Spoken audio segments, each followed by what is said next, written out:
Good morning from Panhandle Outdoors, America's only daily outdoor TV show. Your source for fishing, hunting, and information for folks who enjoy the great outdoors. Now sit back, relax. It's Panhandle Outdoors. Good morning, folks. Welcome to Panhandle Outdoors. I'm Winston Chester. I'm glad you're here this morning. We got a great show lined up, a couple of special guests here. But first, our weather brought to us by Haney Technical Center at the corner of Baldwin and Highway 77. You know, with that low pressure system we've been talking about the last couple of days, it's sort of iffy on the weather, and it sort of changes on a just dramatic basis. We get a hard rain, and all of a sudden it clears up, and so just stay tuned and keep tuning in on what your radar shows. That's what I do. I just check the radar. I don't listen to many reports. I just look at the radar. So, stay tuned with it. High today 79, low 69. Water temperature dropped down to dropped down to 81. It was up to 82, so it just dropped 1 degree. But we do have some unsettled weather next couple of days. River readings brought to us by Sandhill Seafood up there on Highway 77, just north of Bozeman School. Good fresh seafood. Good folks up there, and just meet all kinds of good folks there. So get a chance, check them out. They're very good sponsors of Panhandle Outdoors. We're looking at the Apalachicola at Bluntstown. It's got a little steady drop to it. It's reading a 4.1 this morning. If this rain gets out here, it's going to be good. Now the Choctawhatchee at Caryville is at an actual 2.9. It's going to start, all the rain we're getting, the Choctawhatchee is going to start going up tomorrow and the next couple of days. It'll be rising, so be aware of some rising waters at the Choctawhatchee River. Tide chart, great tides all week long. Brought to us by Kent Forest Lawn, this chart right here, and you can see on the chart it is just really good strong tides, especially Friday and Saturday, so plan accordingly. And we're looking at a marine forecast southeast, and that's that low pressure area, southeast at about 10 to 15. All right, let's take our break and we'll be right back.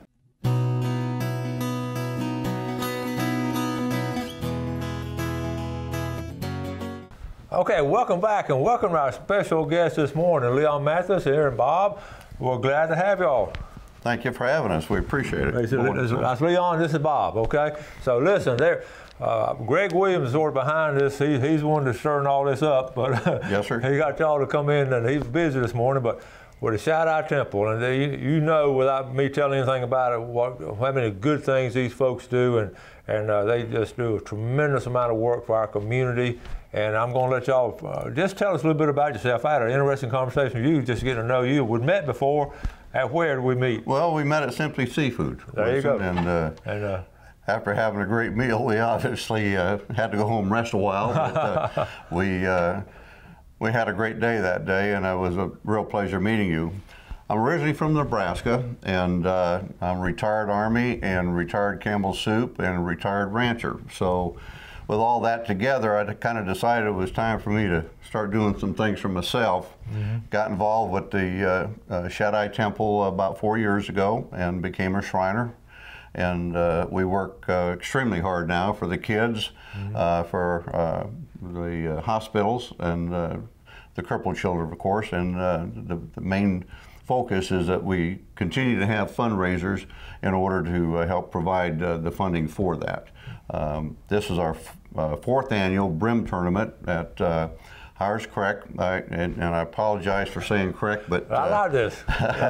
Okay.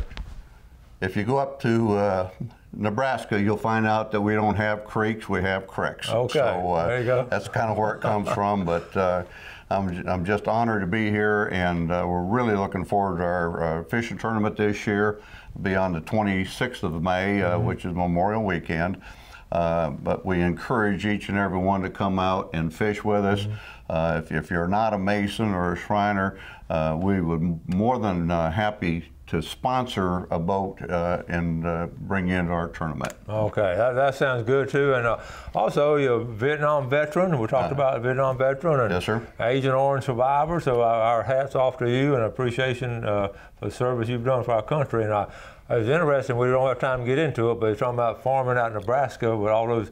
Y'all had 1,200 acres at one time with all that corn and wheat and all. That's fascinating. Were you having a big deer out there? Well, believe it or not, we have some real nice deer. You know, we corn feed anything and it's going to get big. Yeah. But yes, sir, we have some pretty nice deer up that way. Okay. All right, Leon, tell us about it. Okay, I'm Leon Mathis. I'm presently employed at Tico People's Gas. Been there for 37 years. Become a master mason in 2005 and coming to the Shrine in 2007. I'm in the director staff, and that's who's putting on the Brim Shellcracker tournament. Mm-hmm. Okay, y'all just do a lot of good things. In general, though, tell us some of the things that your local organization does as far as for the kids and all. What are some of the things y'all do? We, well, you know, you always see us in parades. Oh yeah. Our goal is to put a smile on a child's face, and we also we have our hospitals, and we have burn units. We have pediatric units for crippled children, cleft palate. And as long as you're from 0 to 18, we take care of you free of charge. And we, like you say, we're big in the community, and we another good thing, we just love to have fun. I know it, and you know, it's just all my life I've seen y'all do things, and one of the things that impressed me, y'all, transportation. Sometimes y'all take them to all the different hospitals, and we furnish the transportation. Yeah, y'all got vans and all. And we have vans for some, but we also fly them, and we do self drives. We pay, you know, help them drive themselves down there. Yeah. The one of the things that also impresses me is the in the parade and all. I mean, I've never seen anybody frowning. Y'all are just always having a good time. Oh, it's all about fun. Yeah. And the temple, tell us where y'all are located. We're at 1101 West 19th Street, right here in Panama City. And there's a lot of different functions going on there too. Yes, so just this past Saturday night, we had a big dance with Chad Street. Okay. And that, you know, usually when we do something like that, it's open to the public. Okay, and I know you have different banquets there. I know just all kinds of different banquets I've been to there. Yeah, we have a First Friday dinner. We have several functions throughout the year. And most of them are for the kids. Like we have our Easter egg hunts, we have the Christmas party, and all that's just directed at our kids. That's all good stuff. Okay, we're going to take our break, and we'll come back and talk more about this tournament and some of the other good things we're going to get to see. Be right back.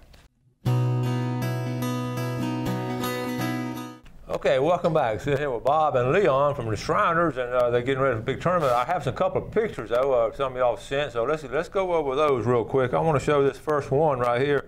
Captain Kim sitting this in from Carabel down at Sea Quarters Marina, caught by Jimmy and Denise, fishing with Captain Tim Peterson at a Dog Island 7 fishing. That is a huge amberjack.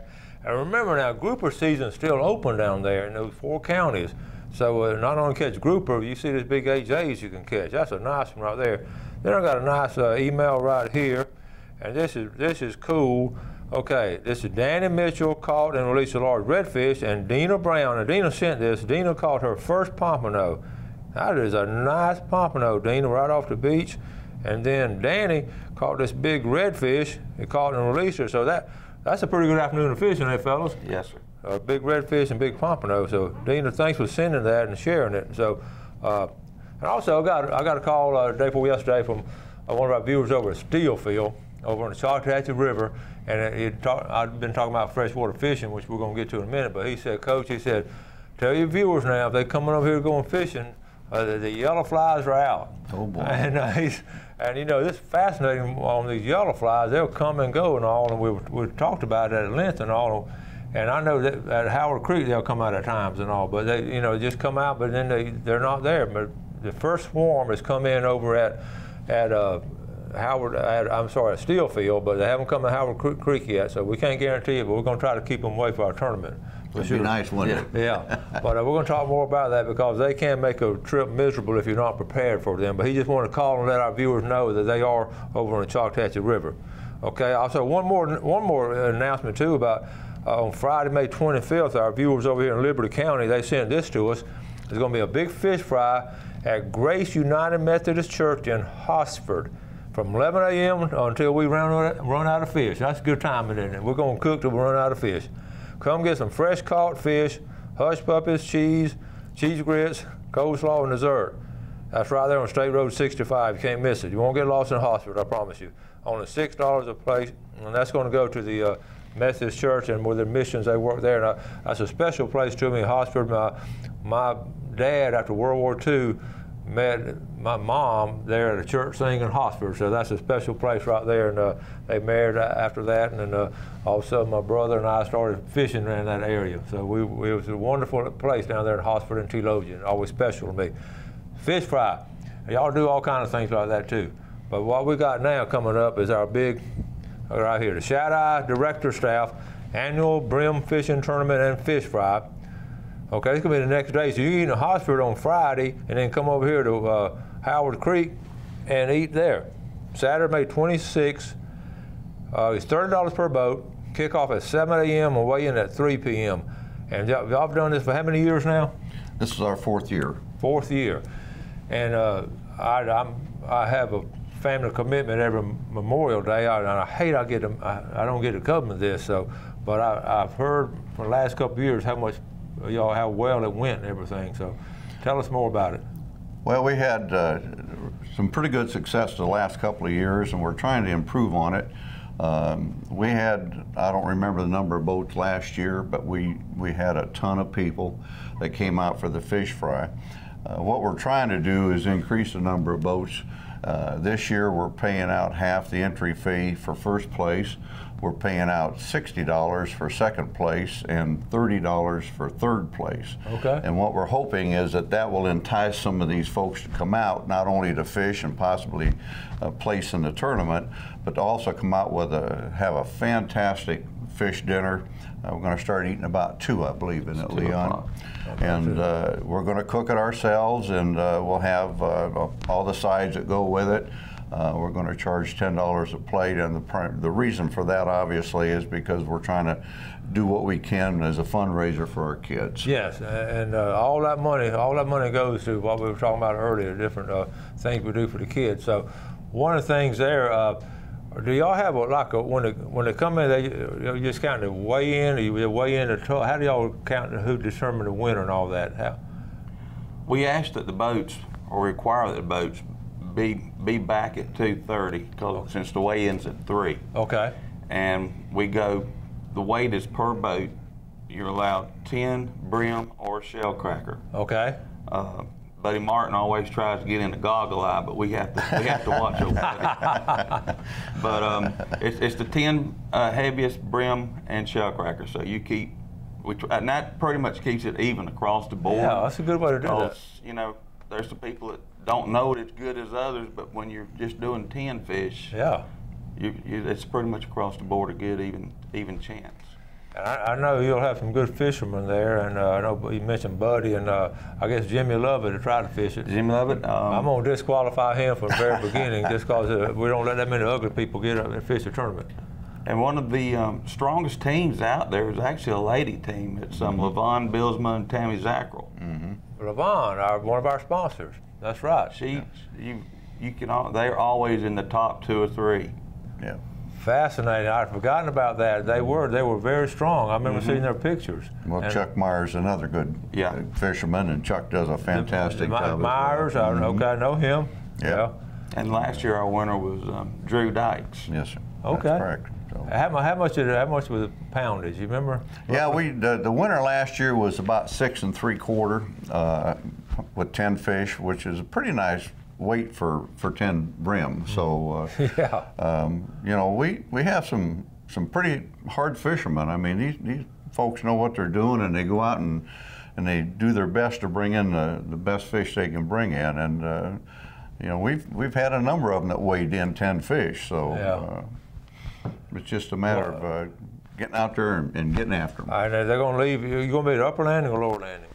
We'll be up the upper landing. It'll all happen at the upper landing, but you can put in at the lower landing. Okay, I was going to ask you, when they put in, does everybody leave at the same time? How do y'all do that? We'll do it in waves, and we'll ask everybody to meet out there at the mouth of the Brothers. Yeah. And Howard Creek, and from there we have a fellow in our unit, Bill Fowler. He'll take care of the start. Okay. Each one of them, they sign up. Winston, they get a little chip with a number on it. Okay. And then when they get out to the start point, then they show their chip so that we know that they're in the tournament, and then they release them 3 or 4 boats at a time. that way when everybody goes out, everybody has a fair chance to get out after them at the same time. Very good, very good. What are some of the, we don't want to give away anybody's secrets and all, but the ones that are winning a lot or they're doing real well, are they using worms or crickets, or what are some of their? Earthworms. Earthworms. Right, there you go. Right there. That's a top-notch bait right there. Can they get any bait down there? Do they need to bring their own bait, or? No, they can. The upper landing has a store there, and we'll call James and let him know that he'll have plenty of fresh earthworms and crickets. Yeah. Now, if you're fishing with my wife, you can leave the earthworms at home because she won't touch a worm. But if you try to bait her hook with a cricket, she'll knock you out of the boat because she knows how to do it better than I do. And we always get a charge out of that. I always throw a worm at her every once in a while just to remind her that that's probably the real bait. That's good. All right, we're going to take our final break. Come right back. All right, welcome back. So, we have a couple of loyal Shriners here, and we appreciate all the work they do for our community and for our young people. And I ask you to support them as much as you can. They just, that's all they do, just good things for young people. I mean, that's a pretty good motto, isn't it? Our fishing game time today is brought to us by Blue Water Outriggers in Port St. Joe. We're looking at our times, 1:27 to 3:27 this morning, but after lunch, if it's not raining, 1:56 to 3:56. And mentioning different things the Shriners do, you'd mentioned we got a rodeo coming up too. So tell us about it. Well, we have a rodeo on the 1st and 2nd of June over here at the fairgrounds, and sponsored by the Shaddai Temple. And we would encourage everyone to come out and bring their kids. We'll have some booths set up out there for some little snack food and some cold drinks, things of that nature. But the Shaddai Temple sponsors this rodeo every year, and we would certainly enjoy having everyone come out and enjoy the rodeo, and they do a really, really good job out there. Oh, that's awesome. Getting back to our brim tournament coming up Memorial Day weekend on that Saturday, one of the big things, I know everybody don't have opportunity to get out and fish it all day, but it's a lot of fun fishing, but one big way to support is go down there and eat some good fresh catfish. Catfish, filet catfish. That's gonna be fun. What time y'all start serving it? 2 o'clock. 2 o'clock. So that's a big fundraiser right there. It's coming out and eating, and then you can watch it weigh in, and we'll have the weigh in while they're eating. Yeah. We're up underneath the pavilion. We're talking about unique and things we do here in Florida Panhandle. A lot of places don't have. In fact, we're one of the few places that have brim tournaments here. And that's why, that's something real people doing real things here. And I know it's going to be exciting. Like I said, I'm going to be out of town, but we're going to get some coverage. If y'all have some pictures, if you go down there and take some pictures and all, be sure and send them to us so we can cover it the following week, who won and who participated and all. But getting back to the tournament itself, do you think most of the people go downriver or upriver? Well, that's a trade secret, Winston. I can't share it with you, but the truth of the matter is I like to leave last because I always follow the majority of the boats. So if only 2 or 3 go up and the rest of them go down, that's where I'm headed. That tells you something right there, don't it? And it looks like the river's going to be in pretty good shape. I know it's a little week or so off, but the trend looks good and all. When what do they do with all the brim? Most of them take them home and eat them, or they share them, or? Most of them take them home, or they buddy up and just they'll go off and have them a fish fry later on in the week or whatever. Yeah, very good, very good. Well, most of the boats, like I say, you're going to launch from the upper and the lower landing. Yes, sir. So they'll be sort of spread out there. Yes, sir. Okay. Yeah, we'd encourage everyone to get there early enough to where they can get signed in and get to the point where they can get their boats in and not crowd themselves for time. So 7 o'clock is when we're going to kick it off at the mouth of the Brothers, and so any of them want to come out and fish, they need to be there early enough to get organized and get out there so they can get going. Yeah. And the beauty of a brim tournament is compared to like a bass tournament, you sort of have to be specialized to go bass tournaments and all that, all kind of special stuff. But a brim tournament, I mean, anybody can fish a brim tournament. So I want to challenge you folks up in Jackson County and Holmes County and all through the viewing area to come and give this a try. I think they'd have a great time if they would. I promise, if I was in town, I'd flat sure fish it. And what I'd do, I'd just aggravate Jimmy Love and just get behind him and just aggravate him. I don't know if you can out-aggravate him. Well, it's just, again, going back to Shriners and all the good things y'all do, you have these coming on. How can someone become a member of the Shriners? How do y'all do that? You have to be a master mason before you're a Shriner. So you sign up for your your master, or for you to become a master mason, and then once you complete that, then you come into the shrine. Okay. But you have to be a mason to be a Shriner. And you have to start out at the Blue Lodge. That's where it all begins for a Master Mason. How long have the Masons been around? Well, historically, I know it goes way back to the, 1800s or something? It's about farther than that. Farther way back, I know here, back there, but historically in the world it goes way back. Yes, sir. And well, a lot of people may not know, but the first president of this United States of America was George Washington, and he was a Mason. He was a Mason, Yes, that's sir. right. So it's a great legacy and all. When you get these, when you pick out kids to drive, I mean, when you drive them to different places and all, these families come to you and say, well, can you please help us, or is that how you do it? Yes, sir. And I don't know the number, but you can come to our office right here on 19th Street, and they can direct you to where you need to go. We have a children's director, Mr. Jim Matchkus. Okay. He can make anything happen. Ah. If there's anyone out there that needs help for their children, just please get a hold of the gym at the temple here on 19th Street, and we'll definitely get them in the right direction. Well, this is just some of the many things. That's where this money goes to help our young people like that, and like the burn victims, all cleft palates, and just all different things, right? And Yes, sir. Yes, sir. We have a number of fundraisers throughout the year. Each unit may have a pancake feed or a fish fry, or in our case, a tournament for the director staff. Okay. So that's an ongoing effort throughout the year. Thank y'all so much. Okay. Thank you for having us. We appreciate it. Great having y'all. Folks, thank y'all for watching Panhandle Outdoors. Y'all support this worthy endeavor. Do something good today for your fellow man. You have a great day. Enjoy the outdoors, and God bless. Thanks for watching America's only daily outdoor TV show, Panhandle Outdoors with Winston Chester, featuring hunting, fishing, and other activities and information to help you enjoy the great outdoors. Join us next time for Panhandle Outdoors.